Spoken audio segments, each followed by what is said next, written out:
Muy buenas a todos. Hoy os traigo otra de las historias verídicas más espeluznantes del mundo. Una historia de mentiras, asesinatos y fantasmas que reviven una y otra vez el día de su muerte. Así que si os interesa el tema, quedaos a ver este vídeo. Y bueno, y así más, ¡empezamos! El protagonista de nuestra historia era un hombre ejemplar. Nacido en Indianápolis, Estados Unidos, el día 7 de enero de 1947, y al llegar a la edad adulta, se convirtió en un exitoso hombre de negocios, al fundar la primera cadena de tiendas de ahorro, llamada Save a Lot. En el año 1971, contrajo matrimonio con una mujer llamada Julie, y en el transcurso de los siguientes años, tuvo un total de 3 hijos con ella. Poco a poco fue ganando fama por ser un hombre increíblemente generoso, y según las personas de su entorno, este hombre era un auténtico encantador de serpientes. Sin embargo, los acontecimientos que se precipitaron en los años 90 del siglo pasado indicarían que este hombre no era el personaje ejemplar que todo el mundo creía. Y es que no estamos hablando de un tipo cualquiera.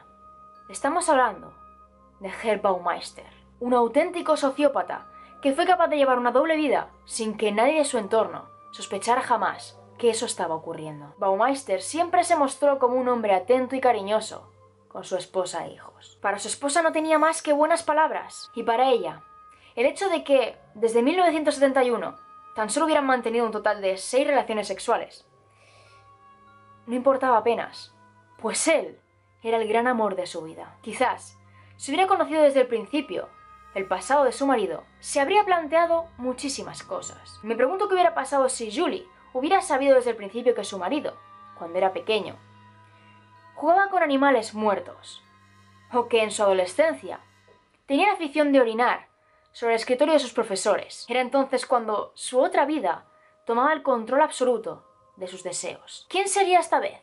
¿Clive Somers? ¿Brian Smart, alias Brian el Guapo? Pero lo más importante, ¿quién sería su próxima víctima? Tras idear su nueva identidad, subía al coche y conducía durante horas hasta llegar a un nuevo club. A un nuevo club de ambiente gay. Él solía deambular por clubs como el 501, Our Place o Diversity. Le gustaba buscar a tiernos jovencitos en esos lares. Jovencitos confiados, a quienes invitaría a copas hasta conseguir que se emborracharan. Una vez les embriagaba con alcohol y con sus palabras, les invitaba a acompañarle a su maravillosa mansión perdida en el bosque. Cuando llegaba allí, seguía invitándoles a copas, les seguía emborrachando.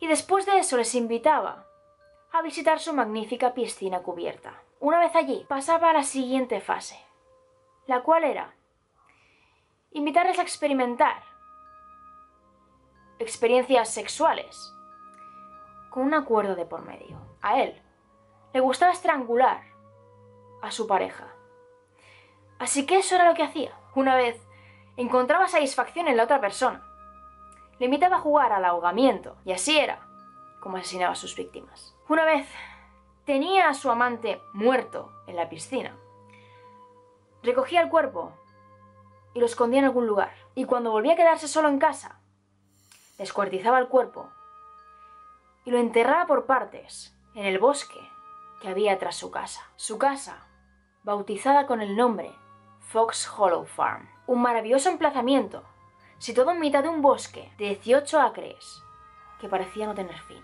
Para él, esconder los cuerpos desmembrados en ese bosque era como esconder una aguja en un pajar, pues era perfectamente consciente que para encontrar un cuerpo allí necesitarías años, siglos. Necesitarías 3 vidas enteras para encontrar a alguien allí. Su vida parecía perfecta. Por las mañanas se despedía de su mujer e hijos con un beso en la mejilla. A continuación se subía a su coche y se dirigía al trabajo. Él era el perfecto padre y hombre de negocios, así que, como tal, cumplía con su papel. En el año 1988, Herr Baumeister pidió $4.000 a su madre para abrir la primera tienda Save a Lot, junto al Children's Bureau de Indianápolis. El primer año consiguió reportar un total de $50.000 de ganancias, así que no tuvo ningún problema en abrir un segundo negocio, otro Save a Lot, en otro lugar. Baumeister se estaba convirtiendo en un hacha en los negocios, pero, aunque fuera tan avispado para ellos, no lo era planificando asesinatos. No lo era ocultando huellas. A principios de la década de 1990, los investigadores del departamento del sheriff del condado de Marion y del departamento de policía de Indianápolis se pusieron manos a la obra. Y es que muchísimas familias habían reportado la desaparición de sus hijos y hermanos. Hombres de más o menos la misma estatura, y todos ellos habituales del circuito gay de Indianápolis. Fue entonces cuando, al considerar que podría ser descubierto, su comportamiento empezó a cambiar. Ya no era el esposo y padre amoroso que antes era, y ya no era el jefe agradable que todos conocían. Su nueva forma de vida comenzó a influir muy negativamente en su negocio. Él comenzó a faltar horas al trabajo, y cuando regresaba a este lo hacía embriagado, lo hacía borracho y con ganas de guerra. Cuando se incorporó a su puesto de trabajo, trataba como a escoria a sus empleados. Trataba con muy poco respeto el material de la empresa. Estaba constantemente enfadado con el mundo. Pero pese a estar a punto de ser descubierto, Baumeister no quiso dejar su doble vida. No quiso dejar de cometer crímenes. Más bien todo lo contrario. Trató de exprimir al máximo sus momentos a solas. Y con toda aquella ansiedad, dejó cabos sueltos en el camino. Y en concreto, un cabo suelto que en el año 1993 contactaría con la policía. Ese año, en el año 1993, un hombre cuya identidad no ha sido revelada contactó con la policía y explicó que un mecenas de un bar gay había matado a su mejor amigo y había intentado hacer lo mismo con él. Dijo que tras entablar conversación con él en un bar, este le invitó a visitar su maravillosa mansión perdida en el bosque. Él tenía ganas de festejar, así que subió al coche de este hombre. Al coche del hombre que todo el mundo conocía por el apodo Brian el Guapo. Condujeron durante bastante tiempo por carreteras solitarias. Carreteras cuya ambientación era el campo, eran los árboles. El paisaje que había al otro lado de la ventanilla era magnífico. Cuando el coche se posó ante una enorme mansión, este testigo quedó totalmente embelesado. Brian el Guapo le mostró su zona de estudio, una zona llena de ropa de mujer y juguetes de niño. A continuación, le mostró su colección de maniquíes, con los cuales Brian solía hablar, ya que se sentía muy solo. Finalmente, su tour por la mansión terminó en la piscina, una hermosa piscina cubierta, en la que Brian le invitó a jugar a las ahogadillas. Brian le dijo que le encantaba jugar a la asfixia, asfixiar a sus amantes sin llegar a matarlos, pues esa era una forma increíble de conseguir placer. El testimonio admitió haber jugado a eso con Brian, y al hacerlo, perder el conocimiento. No supo decirle a la policía cuánto tiempo estuvo inconsciente. Lo único que sabía es que al despertar, Brian parecía sorprendido. No quiso decirle nada, no quiso dar detalles sobre cuánto tiempo estuvo inconsciente. Sencillamente le agarró del brazo y le dijo que era hora de irse. Brian fue quien llevó al centro de la ciudad al testimonio, y desde entonces no volvieron a verse. Brian no se dejó caer nunca más por aquel bar, y nadie dijo haberle vuelto a ver. Así que el testimonio decidió pasar página, olvidar aquel episodio tan tétrico, tan siniestro de su pasado. Decidió olvidarlo hasta que, en televisión, vio una noticia de hombres desaparecidos. Hombres que encajaban con la misma descripción de sí mismo y la de su mejor amigo, quien hacía algún tiempo que había desaparecido. Ninguno de los investigadores del caso creyeron la versión de este hombre, a excepción del investigador privado Vanderith, quien contactó con Mary Wilson, especialista en desapariciones. Sin embargo, el testimonio no recordaba ni la matrícula de este supuesto Brian el Guapo, ni tampoco la dirección de aquella mansión. Así que estaban totalmente atados de manos y pies. Sin embargo, todo criminal vuelve siempre a la escena del crimen. Y en el año 1995, Brian el Guapo se dejó caer justamente en el mismo local en el que se encontraba el testimonio, quien rápidamente salió al exterior, apuntó el número de matrícula y llamó a la policía. Los cuerpos de policía se presentaron de inmediato en el local e interrogaron a Brian el Guapo, quien casualmente no se llamaba Brian y tampoco se apellidaba Smart. Su nombre real era Herb Baumeister, y en ese instante le hicieron saber que él era el principal sospechoso de las desapariciones. Así que le solicitaron inspeccionar su mansión perdida en el bosque, a lo que él se negó en rotundo. Él se negó en rotundo a dejar entrar a los cuerpos de policía en su residencia, porque claramente sabía que si entraban encontrarían algo. Por pequeño que fuera, algo les indicaría que él era un asesino serial. Así que lo único que pudo hacer la policía fue esperar. Esperar a que Herb cometiera otro error, cometiera otro desliz. Y al año siguiente recibieron una llamada telefónica. Julie Baumeister invitaba a la policía a inspeccionar su casa. Julie tenía miedo de su marido y de hecho le acababa de pedir el divorcio, pues su actitud agresiva le indicaba que algo no iba bien y le hacía temer por su propia vida y la de sus hijos. Aprovechando que su marido estaba de vacaciones, Julie ideó ese plan. Llamó a la policía y les dijo que por favor revisaran su casa, porque no quería sentirse cómplice del sociópata de su marido. La policía revisó el inmueble y el bosque. Lo revisó todo y encontró un total de 11 cuerpos, aunque tan solo 5 de estos pudieron ser identificados. Herb Baumeister jamás regresó de sus vacaciones. Herb se había dado a la fuga porque sabía que ese momento llegaría.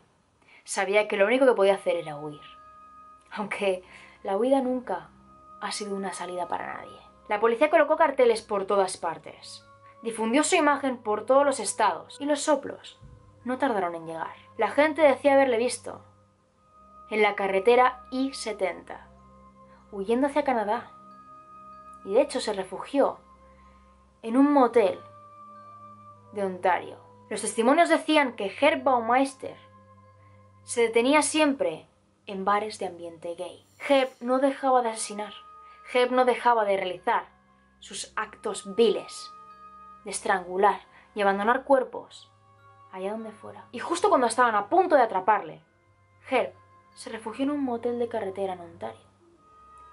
Allí escribió una nota de suicidio, pidiéndole perdón a su mujer por haber sido un marido pésimo. Lo último que dijo en esa nota fue que había cenado un sándwich de crema de cacahuete. No pidió perdón por ninguno de los asesinatos. De hecho, ni siquiera los mencionó. De hecho, cuando terminó de escribir esa carta, agarró su pistola y se disparó en la cabeza. Durante años, los cadáveres de Johnny Bayer, Allen Wayne Brozan, Roger A. Goodlett, Richard D. Hamilton, Stephen S. Hale, Jeff Allen Jones, Michael Kern y Manuel Resenden estuvieron desaparecidos. Estuvieron perdidos en las profundidades del bosque de Fox Hollow Farm. Según la policía, los crímenes acontecieron entre 1980 y 1990. Pero los cadáveres, a día de hoy, siguen allí. Los cadáveres siguen apareciendo. Los huesos, las ropas, siguen saliendo de esa tierra. Siguen emergiendo. Y siguen sin ser del todo identificados. Pero ese no es un dato que los medios de comunicación de la época supieran del cierto. Pasaron los años y la mansión permaneció vacía. La familia Baumeister no quería saber nada de aquella residencia. La reformaron, la arreglaron y decidieron venderla por un precio excesivamente bajo. Querían deshacerse cuanto antes de aquel inmueble. Querían deshacerse de aquel pasado repugnante. Así que dejaron la casa a manos de una inmobiliaria y se olvidaron por completo. Hasta que Rob y Vicky Gray se enamoraron de ella. A este matrimonio no le importaba que la casa hubiera albergado muerte, porque no creían en fantasmas. Eran personas racionales, que no iban a dejar pasar aquella oportunidad por el simple hecho de pensar que podría tener fantasmas. Justo el mismo día en que visitaron Fox Hollow Farm, decidieron adquirir aquella mansión. Buscaron un lugar apartado de todo, un lugar tranquilo, en el que comenzar una vida perfecta, una vida maravillosa junto a sus 2 hijos. Y no esperaban que las voces del pasado perturbaran su paz. Las primeras apariciones Las primeras experiencias paranormales las vivió Rob, quien veía constantemente sombras negras atravesar la puerta de la piscina y esconderse allí. Infinidad de veces las había seguido. Infinidad de veces había tratado de encender las luces de la piscina para ver quién era ese intruso, pero nunca encontraba a nadie. Nunca se encontraba con nadie. E incluso a veces, cuando trataba de encender las luces, el sistema eléctrico no funcionaba. A las pocas semanas de mudarse, Vicky también tuvo problemas en la piscina. Tuvo problemas mientras trataba de aspirar la grava que sus hijos habían dejado junto a esta. Colocó un alargador y enchufó la aspiradora a este. Y cuando se dispuso a aspirar, el cable se desenchufó. Volvió atrás, enchufó el aparato, continuó aspirando y nuevamente el aparato se desenchufó. Aquella segunda vez ya le parecía sospechoso. Ya no se sentía cómoda en la piscina. Sentía que había alguien más con ella. Sentía ese aire espeso, esa mirada psíquica que se clava en tu nuca. Pero pensó que todo era sugestión. Así que enchufó de nuevo el aparato. Y justo cuando se estaba apartando de él, vio con sus propios ojos cómo el cable se desenchufaba solo, sin que ella tirara de él.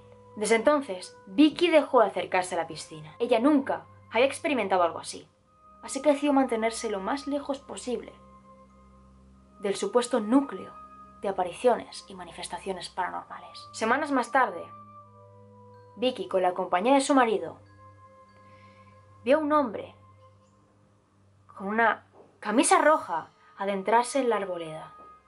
Adentrarse allí, caminando con paso firme hacia uno de los árboles. Lo extraño de aquel hombre es que no tenía piernas. Vicky y su marido trataron de seguir la ruta que siguió aquel hombre y no encontraron a nadie, por lo que asumieron que aquello o había sido una ilusión óptica o había sido un fan de Herr Baumeister, una de esas personas taradas mentales, aficionadas al mundo de lo sangriento, de las muertes producidas por una mente enferma. Así que decidieron tomar precauciones y colocaron un sistema de vigilancia por toda la casa. Un día simplemente las manifestaciones cesaron. Y cesaron en el momento en el que Rob invitó a su compañero de trabajo, Joe LeBlanc, a vivir en una especie de apartamento que había en la granja. Joe LeBlanc vivía muy lejos del trabajo, por lo que tenía que hacer kilómetros y kilómetros en coche para llegar cada mañana, puntual, a su empleo. Así que Rob le invitó a vivir de alquiler en aquel apartamento, junto con su perro labrador. Y desde entonces, Joe fue quien se llevó la peor parte. Cada noche, alguien golpeaba su puerta. Al principio eran golpes suaves. Los golpes de alguien que simplemente quería hacerle una visita. Pero después, cada madrugada, alguien golpeaba la puerta con una desesperación increíble. Era como si la persona que hubiera al otro lado de la puerta estuviera desesperado por encontrar un refugio. Pero cada vez que abría la puerta, no encontraba a nadie allí. Todas las noches le resultaba imposible dormir, pues todas las noches tenía pesadillas. Soñaba que escapaba entre los árboles, que trataba de huir de algo, y no lo conseguía. Joe se comenzó a obsesionar con que había alguien mirándole entre las sombras. Cada vez que sacaba a su perro a pasear, sentía que alguien le observaba. E incluso le pareció ver en gran cantidad de ocasiones a un hombre asustado entre los árboles. Una noche, paseando a su perro, vio lo que le parecía un hombre con una camiseta roja caminando hacia los árboles. Un hombre que desapareció, sin dejar rastro, como si hubiera sido un fantasma. Llegó un punto en el que estaba tan obsesionado que se lo tuvo que decir a Rob y Vicky. Tuvo que decirles que Fox Hollow Farm estaba embrujada y que él no podía seguir viviendo en esa casita, no podía seguir viviendo en ese apartamento. Porque hasta su perro notaba las cosas extrañas, hasta su perro gruñía a altas horas de la madrugada y él no podía soportar la presión. Rob y Vicky trataron de calmarle y juntos, los tres, comenzaron a investigar sobre los asesinatos de Herr Baumeister. Pidieron a la policía que les dieran documentos del caso, que les dieran las fotografías de las víctimas. Y había datos que no pudieron darles, pero otros sí los consiguieron. Y Joe dijo que entre los archivos de las víctimas encontró la cara del hombre que él había visto asustado entre los árboles. Joe aseguró que aquella cara era la del hombre que se escondía en el bosque y que probablemente era la cara del hombre que golpeaba todas las noches la puerta de su apartamento. La obsesión de Joe fue tal que comenzó a poner a prueba lo que había en su apartamento. Comenzó a utilizar su teléfono móvil para tratar de conseguir psicofonías. Y consiguió cosas realmente espeluznantes. Consiguió incluso captar una voz que respondía de forma inteligente a sus preguntas. A la pregunta ¿quién anda ahí?, recibió la respuesta: el casado. No existía ninguna víctima de Herb Baumeister que hubiera estado casada. El único que lo estuvo fue él. Así que Joe comenzó a plantearse el hecho de largarse de allí, volver a su antiguo apartamento, volver a alejarse del trabajo, buscar otro lugar, porque no quería quedarse allí. Pero aún así pensaba que aquellos fantasmas solo estaban tristes, estaban atrapados en el pasado, dando vueltas una y otra vez al momento en el que murieron. Así que se convenció de que no le harían daño. Y aquella fue la excusa que tuvo para no irse rápidamente de aquel lugar. Semanas después de la sesión de psicofonías, Joe se puso a jugar en la piscina con los hijos del matrimonio Grave y con unos amigos suyos. Allí fue cuando una fuerza invisible trató de ahogarle bajo el agua. Una fuerza invisible le agarró del cuello y tiró de él hacia las profundidades de la piscina. Y no solo él sintió eso, sino también algunos de sus amigos. Solo que esos amigos suyos sentían que una fuerza les agarraba de los pies y les hundía. Fue entonces cuando Joe hizo las maletas y se fue. Muchos pensaréis que la familia Grave después de esto decidió abandonar el inmueble. Pues la verdad es que no fue así. La familia Grave decidió mantener aquella residencia. Y a día de hoy siguen viviendo allí. Siguen viviendo allí y acogiendo investigadores de lo paranormal. Ellos dicen sentir la presencia del mismísimo Herb Baumeister en alguna de las habitaciones del inmueble. Y es por ello que éstas se encuentran totalmente cerradas bajo llave. Y únicamente se abren cuando investigadores piden visitarlas. Muchos conoceréis el caso de la mano de los buscadores de fantasmas o incluso Paranormal Witness. Pero si no es el caso, abajo en la caja de descripción os dejaré enlaces para que veáis esos capítulos. Y ahora viene mi pregunta. ¿Vosotros seréis capaces de pasar tan solo una noche en el apartamento perdido en el bosque? ¿El apartamento de Joe LeBlanc? Y bueno, chicos, hasta aquí llega el vídeo de hoy. Espero que os haya gustado mucho esta investigación y que si tenéis más datos acerca de esta lo dejéis abajito en la caja de comentarios para que así podamos conocer un poquito más acerca de estos terribles acontecimientos y de las almas en pena que todavía vagan hoy en día por Fox Hollow Farm. Y bueno, y así más me despido, pero no sin antes recordaros que aquí abajito en la cajita de descripción tendréis todas mis redes sociales. Tengo Facebook, tengo Twitter y tengo Instagram y siempre leo todo lo que mandáis. Nos vemos en el próximo vídeo. ¡Chao!